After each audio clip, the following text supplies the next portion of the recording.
All right, so today we're going to be looking at Redpill Mastery. Seems like a lot of guys are talking about this one, especially in the married Red Pill communities online. You guys specifically requested this deep dive. And from what I'm seeing, it's all about giving men a new playbook. It's a pretty bold goal, for sure. I think what stood out to me was just how much it covered. I mean, you've got everything in here, from personal finances to building social networks to, understanding these big societal shifts that are having, a real impact on relationships. It's not just about self-improvement tips and tricks, but it's really about understanding the whole playing field, Yeah, that's what I thought was so interesting is like, look, you can level up your game all you want, but if you don't understand the forces that are working against you, we're still going to be in trouble. And one of the first things the book dives into is this idea of financial independence. Right. And it even quotes Warren Buffett, who says, if you don't find a way to make money while you sleep, you will work until you die. And I think that hits home for a lot of us. Absolutely. Especially, you mentioned the married Red Pill community. Yeah. I mean, that quote goes right to the heart of that whole idea of covert contracts in marriage, where financial stress, it can become a huge point of leverage. And you know that.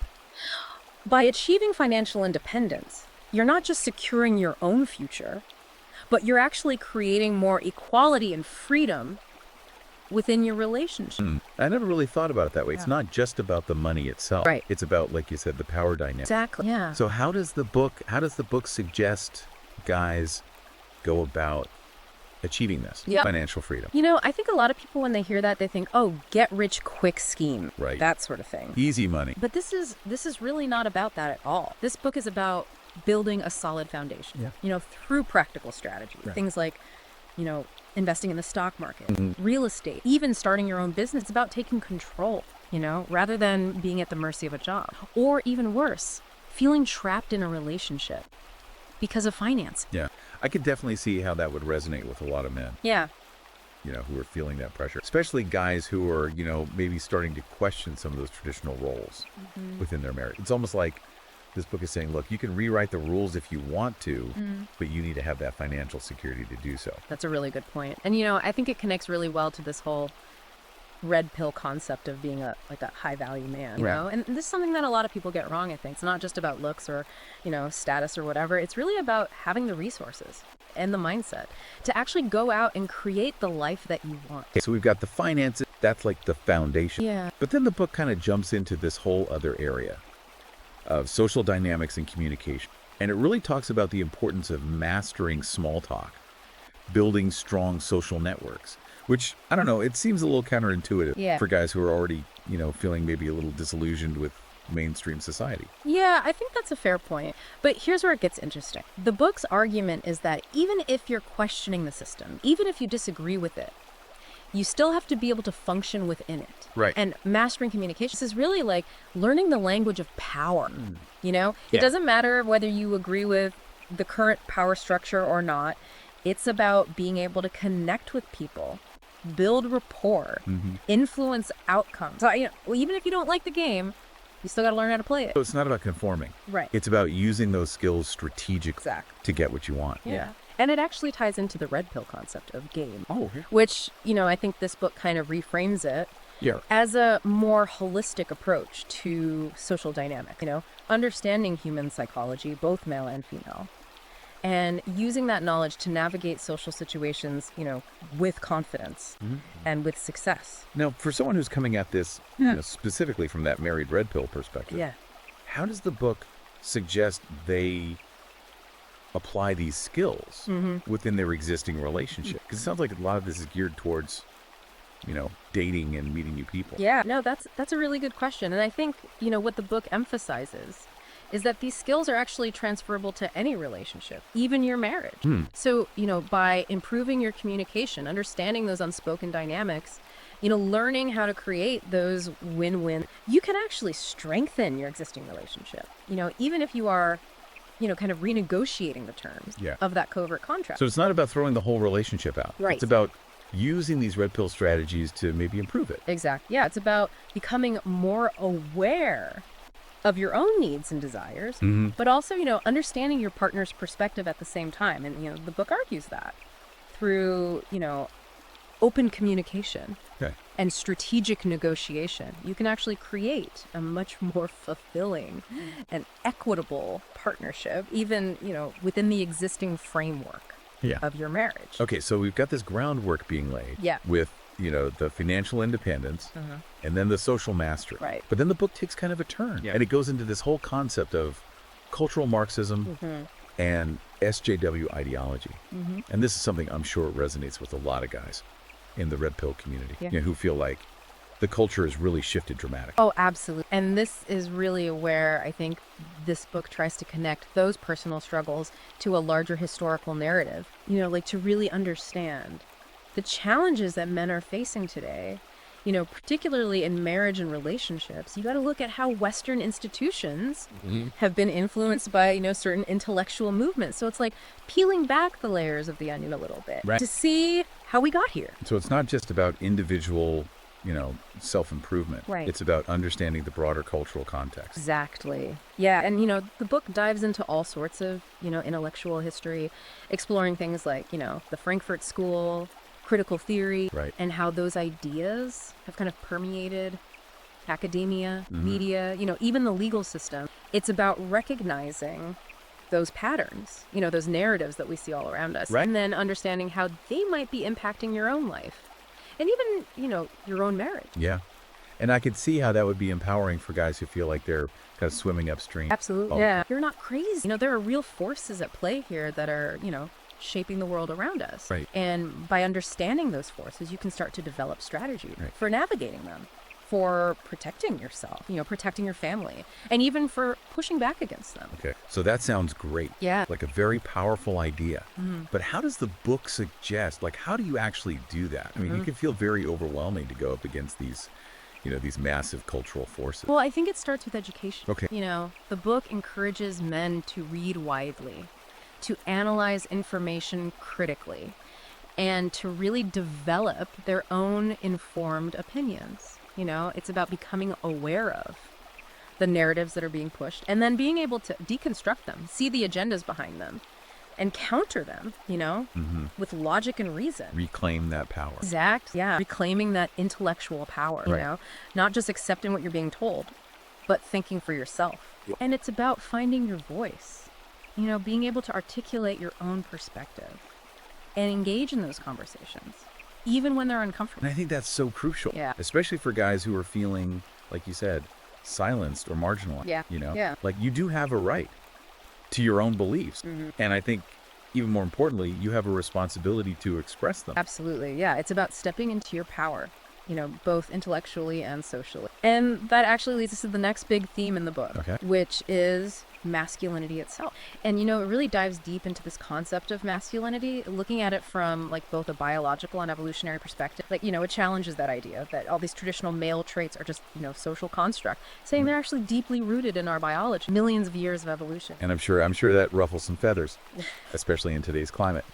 So what's the book's take on how all this relates to marriage, those unspoken contracts that we were talking about earlier? Yeah, well, it argues that a lot of the conflicts we see in modern marriages are coming from this disconnect between those hardwired male drives and the expectations that, modern society is putting on men, because we're biologically wired for certain roles, certain behavior, but those are often bumping up against the current cultural narratives, if you will. Like a nature versus nurture kind of thing. Exactly. We're told to be one way, but our biology is like, nah, we want to go this way. Yeah. And that creates a lot of internal conflict for men, and it spills over into their relationships, leading to resentment, frustration, that feeling like, you're constantly being asked to suppress your true self. Right, like you're always holding back. Exactly. And I could see how that would just breed all these, unspoken resentments, unmet expectations, which then leads to, all the problems.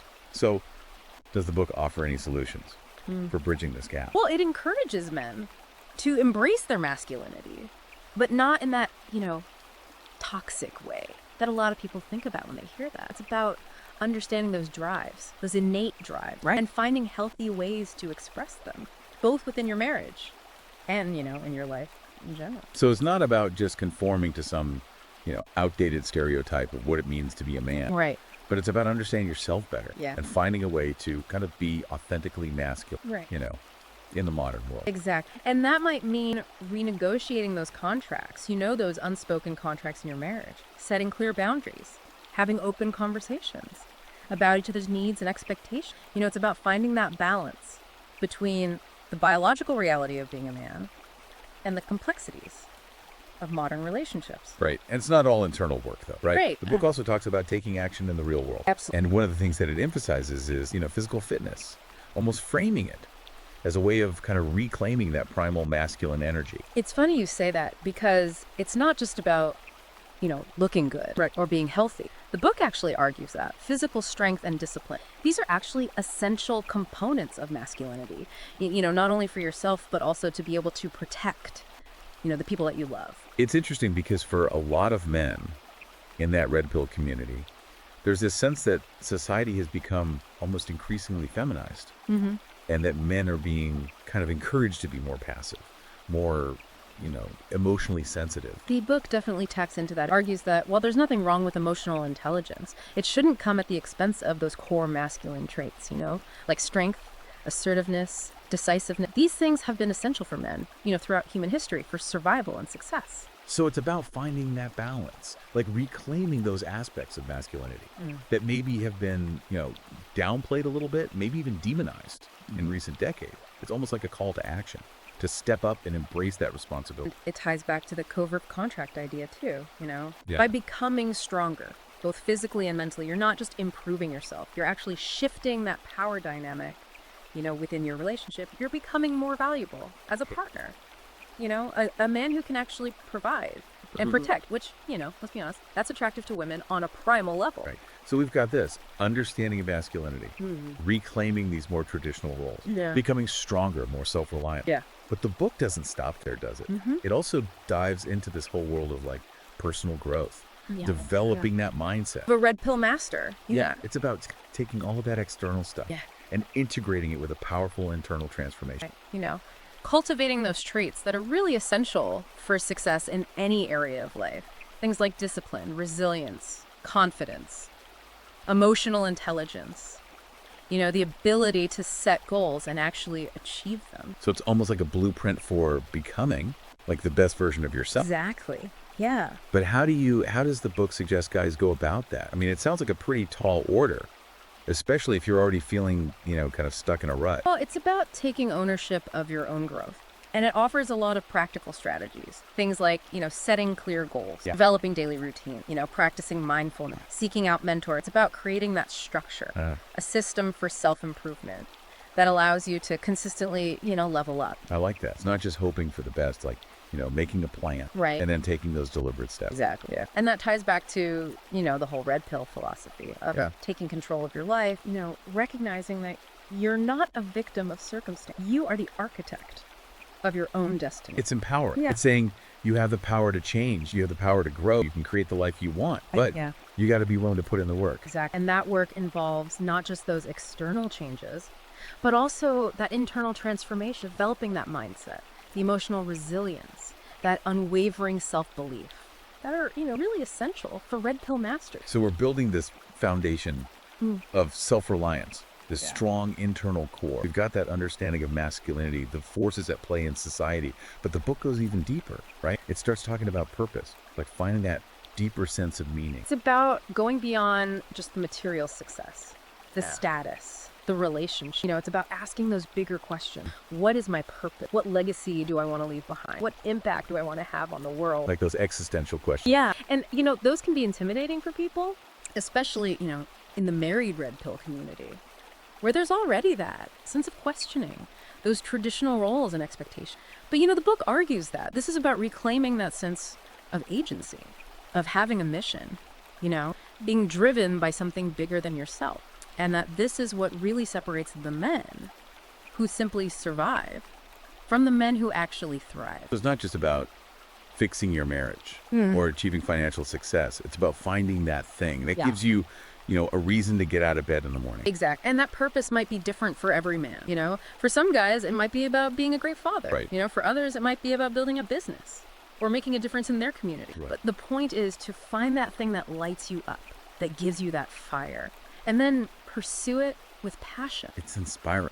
Even in a world that feels kind of chaotic and disillusioning, Yeah. you can still create your own meaning, leave your mark on the world. Exactly. And the book argues this is a crucial part of Red Pill Mastery, understanding that you're not just here to consume, you're here to contribute, Right. to create, to make the world a better place than you found it. Okay, so we've got this foundation of strength, this drive for purpose, understanding of the world. But then the book comes back around to relationships, right? Yeah. And specifically those challenges that men are facing Yeah. in the modern dating landscape. And this is where it gets really, red pill, like understanding the dynamics of attraction, Yeah. mastering game, Yeah. navigating this new terrain where the old rules don't seem to apply anymore. Right. And the book actually acknowledges that dating has become incredibly complex, especially for men who are, really committed to this red pill philosophy. And it argues that those traditional dating norms have been disrupted and men need to adapt if they want to be successful. And that's where those red pill tactics come into play. Yeah. The ones that often get, criticized for being manipulative Yeah. or disrespectful. The book actually addresses that head on, and it argues that game is often misunderstood, that it's not about tricks or manipulation, it's about understanding the psychology of attraction and using that knowledge to create genuine connections. So it's about being authentic, Mm-hmm. but also being strategic. Exactly. Understanding what women are looking for and being able to present yourself in a way that's both, genuine and attractive. Yeah, and it's about being confident, assertive, decisive. These are qualities that are traditionally associated with masculinity, but are often kind of discouraged in today's society. Right. And the book argues that these qualities are actually essential for attracting high-quality partners who are looking for strong, capable men. And again, I can see how that would appeal to a lot of men. Yeah. Who feel like, they're being told to kind of downplay their masculinity. It's like, look, these qualities are not toxic. Yeah. They're actually attractive. Right. Own them, embrace them, and use them to your advantage. Exactly. It's about reclaiming that confidence, that power, but not in a way that's, domineering or controlling, but in a way that's authentic and empowering. So we've covered a lot of ground here. We've talked about the financial independence, social dynamics, the cultural forces at play, masculinity, Yeah. personal growth, purpose, even dating strategy. Yeah.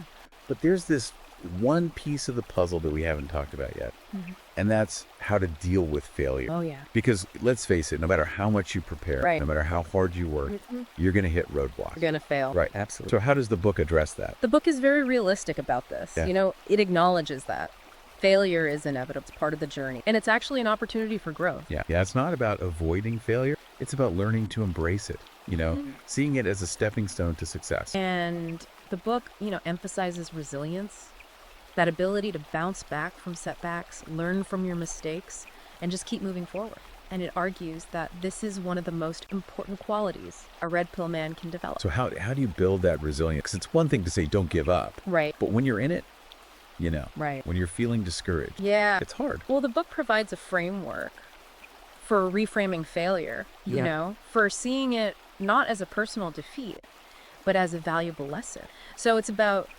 analyzing what went wrong, identifying areas for improvement, and then adjusting your approach. Turning those failures Yeah. into fuel for future growth. Exactly. It's about developing that what they call the growth mindset. Right. That belief that you can always learn and improve no matter what challenges you face. And I think that's such a powerful message, Mm-hmm. especially for men who are struggling, in their marriages or other areas of their lives. It's like, look, it's not over. You can learn from this. You can adapt. You can come back stronger. And that's really the essence of the red pill philosophy. It's not about accepting defeat. It's about taking control, overcoming those challenges, and creating the life that you want.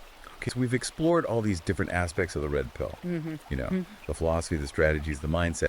But I keep coming back to this one question. What exactly is that red pill world? Like, what does it actually look like? Because the book is kind of advocating for this, It paints a picture of a world where men embrace their masculinity, where they take responsibility for their own lives, where they build strong relationships based on mutual respect and understanding, where they contribute to society in meaningful ways and they live with purpose, integrity. It sounds kind of utopian, Yeah. but also incredibly challenging. It's like calling for a radical shift, not just in individual consciousness, but in society as a whole. It's definitely ambitious, but the book argues that it's achievable, and it starts with yourself, taking those steps towards self-improvement and then radiating that outwards, influencing your family, your community, and ultimately the world around you. Like that ripple effect. Exactly. Now, you start with that individual transformation, Yeah.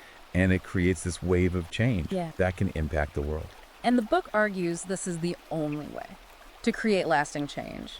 Not by trying to force other people to conform, but by becoming the change you want to see. Okay, so we're starting to get this picture of what this red pill world could look like. Yeah. But let's bring it back to our listener for a minute. Like, how can he start applying these ideas to his own life? Yeah. Specifically when it comes to his marriage and understanding these societal structures that he's concerned about. Well, I think the first step, as we talked about earlier, is awareness. It's about paying attention to those contracts, those unspoken contracts in your marriage, the power dynamics, the ways in which you might be, compromising your own needs or suppressing your true self. So becoming more mindful, Exactly. more observant, more attuned to those subtle but powerful forces at play. Yeah. And once you have that awareness, you can start making, conscious choices, having those difficult conversations, setting boundaries, and negotiating a more equitable and fulfilling partnership. Yeah, it sounds like it takes a lot of courage, though, and self-awareness to even, start those conversations, challenge those patterns, rock the boat a little bit in a relationship that might feel comfortable on the surface, even if it's not really serving you. It's not easy, but the book argues that it's essential if you want to create a relationship that is truly aligned with your values, your goals. It's about stepping into your power, not in a way that's, domineering or controlling, but in a way that's authentic and empowering. Okay, so we're talking about taking ownership of your marriage, understanding those dynamics, communicating your needs, setting boundaries. But what about those larger societal structures? Yeah. The ones that are impacting relationships, the ones that the book argues are influenced by, cultural Marxism and feminist ideology. Well, the book encourages men to become more informed about those ideologies, to understand their origins, their core arguments, their impact on society. It's about recognizing those narratives, being able to deconstruct them, and then counter them with logic and reason. So it's not just about kind of retreating into your own little world. You got to engage with the wider culture. Yeah, even if it feels hostile, even if it feels unwelcoming. It's about finding your voice, articulating your perspective, and being part of the conversation. And I think that's crucial, especially for men, who are feeling silenced or marginalized. Yeah. Like, you have a right to your own beliefs. And you have a responsibility to express them. Absolutely. And it's about finding those like-minded people, building those communities of support where you can share your experiences, learn from each other, and strengthen your resolve. The book talks a lot about, the importance of mentorship, of finding those men who've already walked the path and can offer guidance and support. Where does it suggest guys go to find those mentors? Well, it encourages men to seek out red pill communities, both online and in person, where they can connect with men who share their values. To find your tribe. Exactly. Yeah. Your brothers in arms. The book argues that this sense of community is essential for staying motivated, overcoming challenges, achieving, red pill mastery. It's like that saying, if you want to go fast, go alone. If you want to go far, go together. Precisely. And it's about recognizing that you're not alone in this journey. There are other men out there facing the same challenges, asking the same questions, seeking the same solution. Okay. Well, this has been a really insightful deep dive. We've covered a lot of ground here, from the personal to the political to the practical to the philosophical. But before we wrap up, I want to leave our listener with one final thought. The book argues that this red pill journey is not for the faint of heart. It requires courage, commitment, and a willingness to challenge the status quo. Are you ready to take that step? That's the question, isn't it? The red pill path, it offers freedom and fulfillment, but it also demands, effort, a willingness to face those uncomfortable truths. Well, for our listener, if you are ready to explore the red pill further, we highly recommend checking out Redpill Mastery. You can find it on Amazon Kindle and Google Playbooks. And remember, the journey to Redpill Mastery, this is an ongoing process. Keep learning, keep growing, and keep questioning everything.